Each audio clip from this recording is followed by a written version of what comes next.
So my name is Becca, and this is my sweet kitty, Katrina. We found her when she was 6 weeks old because the roommate that I had at the time had a friend who found her by the cottages and couldn't keep her.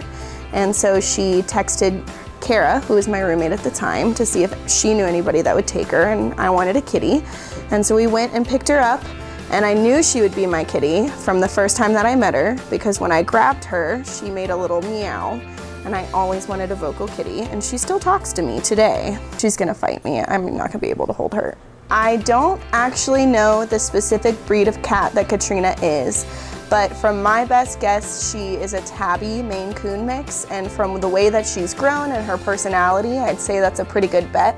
So we try to get her nice toys, but her favorites are the pieces of trash that she finds around the house, like zip ties or paper balls or just plastic bags that are on the floor.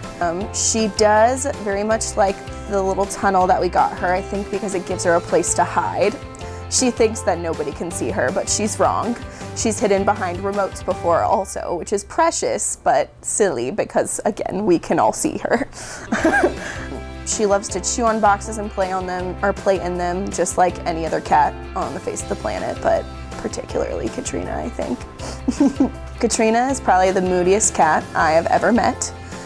She'll go from being loving and sweet and affectionate to wanting to play and attacking your hand and trying to get you to play with her. She's very much a mama's girl. And I think part of that is because of when Brandon and I got her.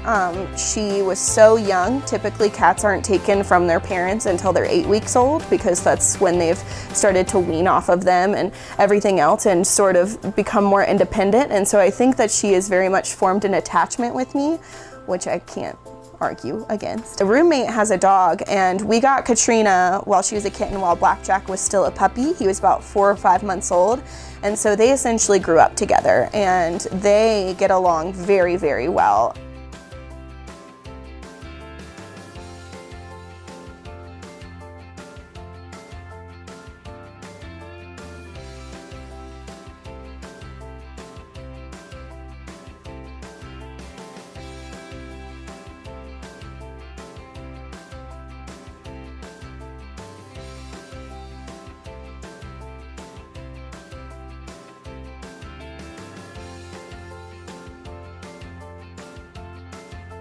Of one dog because he looked too much like a poodle, and I was like, well, you know what, that's gonna help me, I'm gonna get it. Even though my mom thought that he'd be fugly, he ended up being the cutest little thing in the world with an underbite, and now he's just a belly rubbing crazy thing. I don't even know what to call him other than a bed hog. He loves my roommate's cat, and ever since they grew up together, he will run up to any cat thinking that it's his best friend, and most of them aren't. They're not like Katrina. They're more like, get the hell away from me. And he thinks that mini ponies are dogs, and he literally tries to play with them like they're dogs. Those are the dogs that he likes, are mini ponies.